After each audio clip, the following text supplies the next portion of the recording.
بسم اللہ الرحمن الرحیم۔ اردو البم کے معزز سامعین السلام علیکم۔ ہجرت کے 8ویں سال ماہ رمضان میں فتح مکہ کا یادگار اور عظیم ترین واقعہ پیش آنے کے بعد دین اسلام کو اور مسلمانوں کو بڑی تقویت نصیب ہوئی، جبکہ مشرکین اور مخالفین کی قوت اور شان و شوکت بری طرح متاثر ہوئی۔ اور پھر محض اگلے ہی سال یعنی جب ہجرت کا 9واں سال چل رہا تھا، تبوک سے مسلمانوں کی یوں صحیح سالم اور بخیر و عافیت واپسی اسلام اور مسلمانوں کے لیے مزید عزت و نیک نامی اور شان و شوکت کا سبب بنی،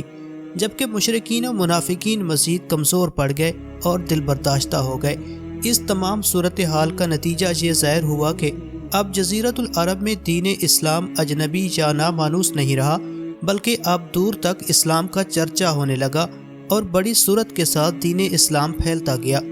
لوگ بڑی تعداد میں فوج در فوج مسلمان ہونے لگے، حتیٰ کہ اطراف و اکناف اور دور دراز کے علاقوں میں آباد قبائل کو بھی اب اس بدلی ہوئی صورتحال میں دین اسلام اور پیغمبر اسلام کے بارے میں زیادہ سے زیادہ معلومات حاصل کرنے کی جستجو ہونے لگی، اور اس مقصد کے لیے مختلف قبائل نے اپنے وفود مدینہ ارسال کیے۔ چنانچہ ان 2 سالوں یعنی ہجرت کے 9ویں اور 10ویں سال بڑی تعداد میں وفود کی مدینہ آمد ہوئی۔ بالخصوص 9ویں سال یہ سلسلہ کافی عروج پر رہا، اور اس سال مدینہ آنے والے ان وفود کی تعداد 70 سے زائد تھی، جن میں سے بعض وفود 50 یا 60 سے زائد افراد پر مشتمل تھے۔ دور دراز کے علاقوں سے تعلق رکھنے والے افراد پر مشتمل ان وفود کی بڑی تعداد میں مدینہ آمد کا مقصد یہی تھا کہ یہ لوگ دین اسلام اور پیغمبر اسلام کی تعلیمات اور طور طریقوں کو اپنی آنکھوں سے دیکھ سکیں، قریب رہ کر ان تعلیمات کو جان سکیں اور پھر جانچ سکیں۔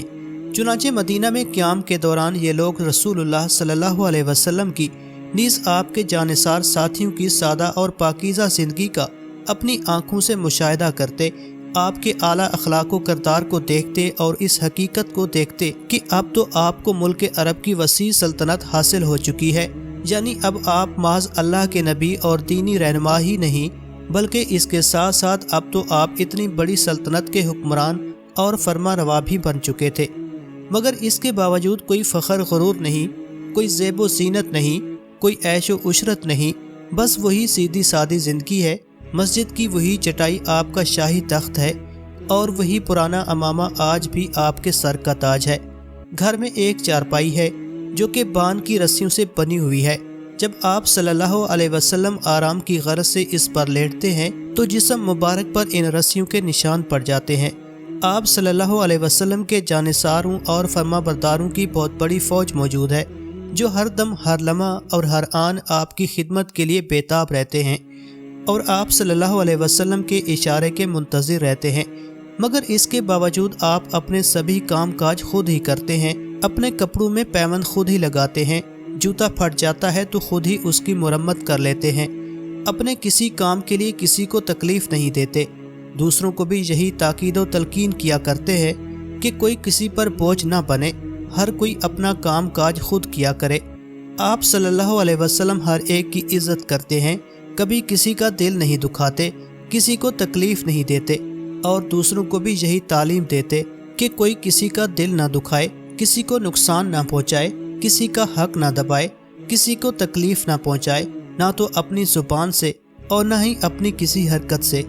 دور دراز کے علاقوں سے آئے ہوئے یہ لوگ یہ تمام مناظر دیکھتے اور متاثر ہوئے بغیر نہ رہ سکتے، اور پھر واپس اپنے علاقوں میں جا کر اپنے قبائل اور خاندان والوں کو بھی اس بارے میں تفصیلات سے آگاہ کرتے، جس پر وہ سب بھی متاثر ہوتے،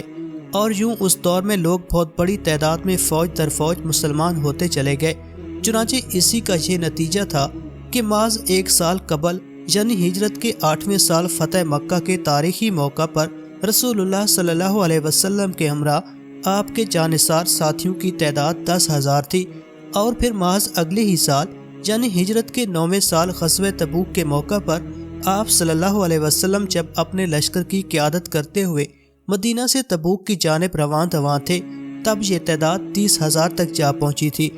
اور پھر محض اگلے ہی سال یعنی ہجرت کے 10ویں سال آپ کے ہمراہ حجۃ الوداع کے یادگار موقع پر جو صحابہ کرام شریک تھے، ان کی تعداد 1 لاکھ سے تجاوز کر چکی تھی۔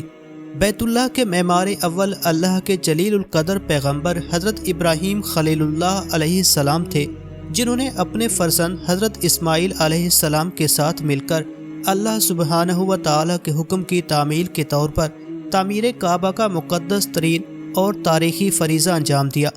جب یہ دونوں حضرات تعمیر کعبہ کے مقدس کام سے فارغ ہوئے تو انہیں اللہ کی طرف سے یہ حکم دیا گیا کہ لوگوں کو حج بیت اللہ کا حکم سنائیں۔ چنانچہ اللہ کے اس حکم کی تعمیل کرتے ہوئے حضرت ابراہیم خلیل اللہ علیہ السلام نے بیت اللہ کے قریب صفا کی جانب جبل ابی قبیس پر چڑھ کر یہ اعلان فرمایا۔ چنانچہ اس ندائے خلیل کے جواب میں دور دراز کے علاقوں اور تمام اطراف و اکناف عالم سے حج بیت اللہ کی غرض سے لوگوں کی آمد کا سلسلہ شروع ہو گیا۔ مکہ کے اس بلند و بالا پہاڑ کی چوٹی سے بلند ہونے والی اس نحیف صدا کو اللہ عز و جل نے اپنی قدرت سے دنیا کے کونے کونے تک پہنچا دیا، جس کا عملی مشاہدہ آج بھی حج و عمرہ کے موقع پر بخوبی کیا جا سکتا ہے۔ ہزاروں سال گزر جانے کے باوجود جزیرۃ العرب کے مشرکین بھی حج بیت اللہ کا خوب اہتمام کیا کرتے تھے، خصوصاً مشرکین مکہ کے نزدیک اس چیز کی بہت زیادہ اہمیت تھی۔ البتہ دین اسلام کا سورج طلوع ہونے کے بعد باقاعدہ اسلامی عبادت کی حیثیت سے فرضیت حج کا حکم ہجرت کے 9ویں سال حج کے موقع پر نازل ہوا، اور اس عبادت کو دین اسلام کی اہم ترین عبادات بلکہ ارکان اسلام میں شمار کیا گیا۔ چنانچہ اس حکم کے نزول کے بعد رسول اللہ صلی اللہ علیہ وسلم نے حضرت ابوبکر صدیق رضی اللہ تعالیٰ عنہ کو امیر الحجاج مقرر فرمایا اور انہیں مسلمان حجاج کی قیادت کرتے ہوئے مکہ مکرمہ کی جانب روانگی کا حکم دیا۔ حضرت ابوبکر صدیق رضی اللہ تعالیٰ عنہ کی روانگی کے بعد سورۃ البراۃ کی ابتدائی 40 آیات نازل ہوئیں، جن میں کفار و مشرکین کے ساتھ کیے گئے مختلف معاہدات کے خاتمے کا نیز آئندہ کے لیے ان سے مکمل لا تعلقی کا اعلان کیا گیا تھا۔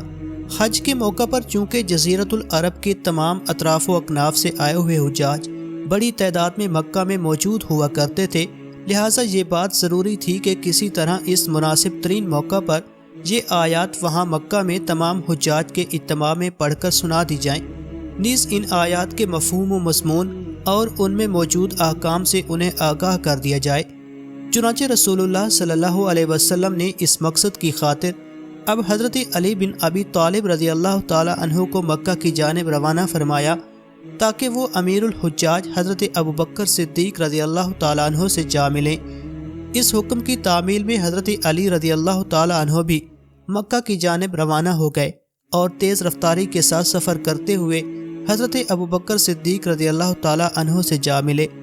مکہ مکرمہ پہنچنے کے بعد یوم الخر یعنی 10 ذو الحجہ کے روز مینا میں حجاج کے اجتماع کے موقع پر حضرت علی بن ابی طالب رضی اللہ تعالی عنہ نے